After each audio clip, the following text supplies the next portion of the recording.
Зеленский жестко обратился к Западу. Киев готов бить первым после угроз Кремля. Что задумали в украинском генштабе? Резкое заявление МИДа. Москва снова разыгрывает карту провокации НАТО. Что скрывается за ней и почему сообщений о неизвестных дронах становится все больше? Трамп отдает приказ на применение войск. Начало Третьей мировой или политические разборки. На грани катастрофы. Смертельный сценарий уничтожения может повториться. Пойдет ли Путин на этот шаг, чтобы победить в войне? Эти и другие главные события воскресного утра 28 сентября. Самые важные и срочные новости, эксклюзивные подробности. Вы смотрите информационный выпуск «Нехта». Оперативно о событиях в России, Украине и мире. Раньше и понятнее других. Все, что нужно знать сегодня. Сергей Лавров объявил войну сразу всей Европе. И не целится в страны ЕС, а через минуту фактически пригрозил войной. Лавров заявил, что НАТО не должно дальше расширяться, а наоборот вернуться к границам 90-х годов. Судя по всему, Лавров описал, как именно будет развиваться следующая российская агрессия прямо с трибуны ООН. Которая обвиняет в том, что она чуть ли не планирует напасть на Североатлантический альянс и Евросоюз. Президент Путин не раз развенчивал подобные провокации. У России не было и нет подобных намерений, однако любая агрессия против моей страны получит решительный отпор. На этот счет не должно быть никаких сомнений у тех в НАТО и Евросоюзе, кто не только убеждает своих избирателей в неизбежности войны с Россией и заставляет их затягивать пояса. На фоне массовых пролетов дронов в Европе министр иностранных дел России попытался снять с Москвы подозрения, но тут же обвинил Польшу в нежелании разобраться по фактам. И повторил старый тезис Кремля: у России нет намерения нападать на НАТО и Евросоюз. Но получается, что если надо, то так и сделают.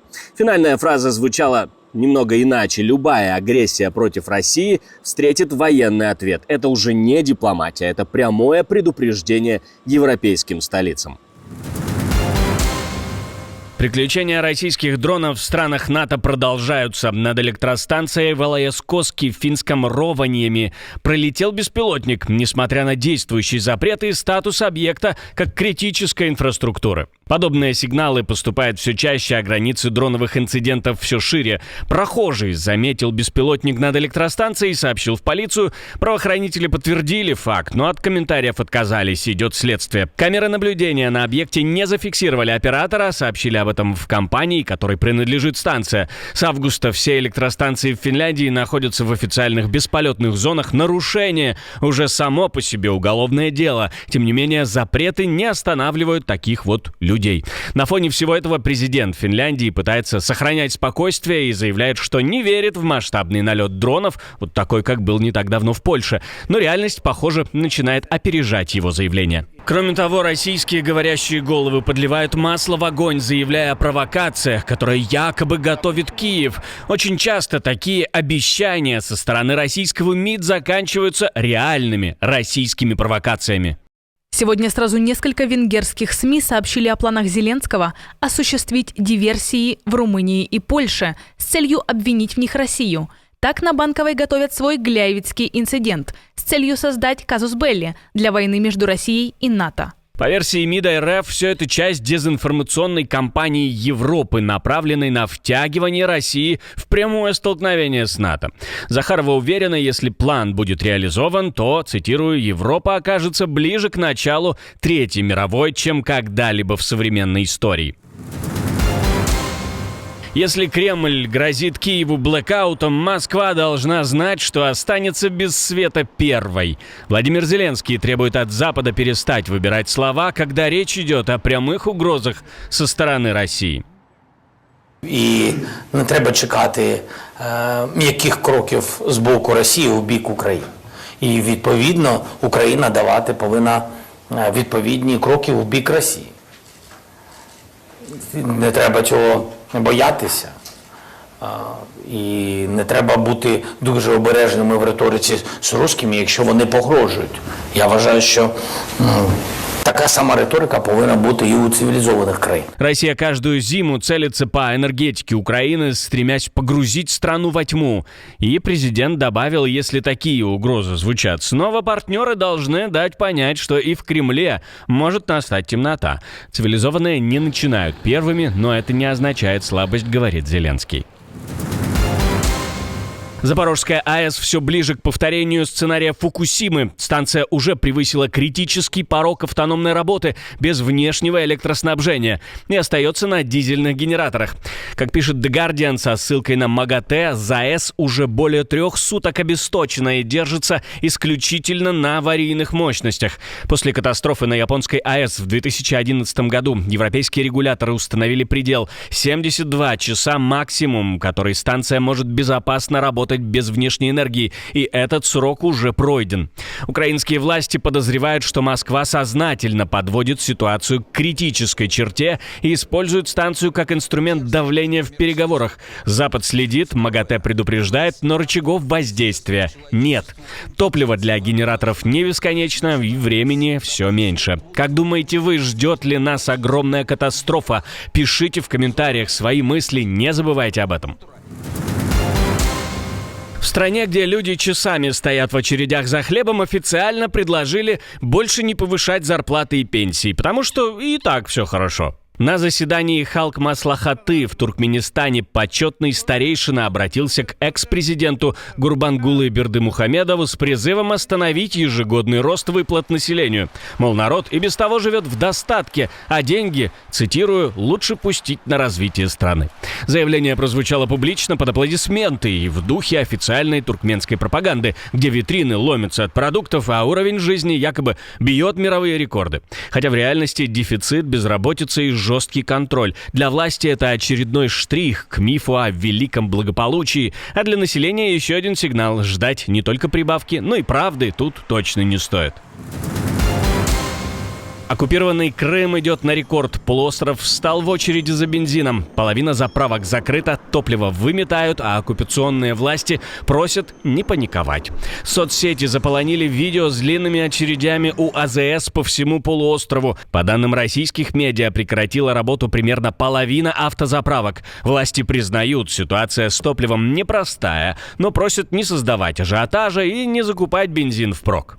Очередь за бензином, Гурзуф. Твою дивизию. Как пишет Крым Реалии, кризис назревал последние 2 недели. Повод – это новая тактика ВСУ, которая целенаправленно выводит из строя российские нефтеперерабатывающие заводы. Это уже сказалось на поставках топлива вглубь оккупированных территорий. В самом Крыму кризис называют беспрецедентным, но вместо решения предлагают потерпеть еще. Итальянские консульства выдают россиянам турвизы с пометками, запрещающими въезд в ряд государств Шенгена. Например, Чехию, Данию, Эстонию, Францию, Исландию, Латвию и Литву. По таким визам не пускают даже транзитом, в аэропортах снимают с рейсах, в поездах контролеры проверяют отметки. Списки запретов от визы к визе различаются. Часть случаев связана со старыми загранпаспортами на 5 лет. Латвия с 15 июля 2025 их не признает, Франция с 14 апреля. Отсюда отказы и развороты при маршрутах через эти страны. Ранее мы говорили с вами о том, что в ЕС обсуждают полный запрет на въезд туристам из РФ, а также квоты и ужесточение выдачи разрешений. Поток большой. В 2024 подано около 606 тысяч заявок. Выдано более 500 тысяч. Лидеры по выдаче – Италия, Франция, Испания и Греция. Еврокомиссия пообещала рекомендации по ужесточению режима до конца года. Дональд Трамп отправляет армию в Портленд против внутренних террористов. Президент США заявляет, что поручил главе Пентагона ввести войска для защиты города и объектов миграционной службы от атак движения Антифа. По просьбе министра внутренней безопасности Кристина М. я распорядился министру войны Питу Хексету предоставить все необходимые войска для защиты Портленда, разоренного войной, и любых наших объектов ICE, находящихся под осадой в результате атак Антифа и других внутренних террористов. Я также санкционирую применение всей силы, если это будет необходимо. Он подчеркнул, что объекты миграционной службы находятся под осадой, а город под ударом анархистов и ультралевых, которых он открыто называет террористами. Ранее Трамп подписал указ о признании Антифа террористической организацией. Хотя у движения нет формальной структуры, власти рассматривают его как сеть активистов с анархистскими и антифашистскими взглядами. По словам директора ФБР Кэша Пателя, ведутся расследования в отношении так называемых нигилистов, предположительно связанных с этим движением. Россия и Беларусь возвращаются в Международный паралимпийский комитет в полном объеме. На Генассамблее в Сеуле большинством голосов было решено снять частичную блокировку с национальных комитетов обеих стран. Об этом сообщила пресс-служба Международного паралимпийского комитета. В голосовании участвовали представители национальных паралимпийских комитетов, международных федераций и организаций, которые работают в сфере спорта для людей с инвалидностью. Ни предложение о полном отстранении России, ни попытка сохранить частичную изоляцию не набрали нужного большинства, и теперь национальные комитеты России и Беларуси восстановлены с полными правами и привилегиями.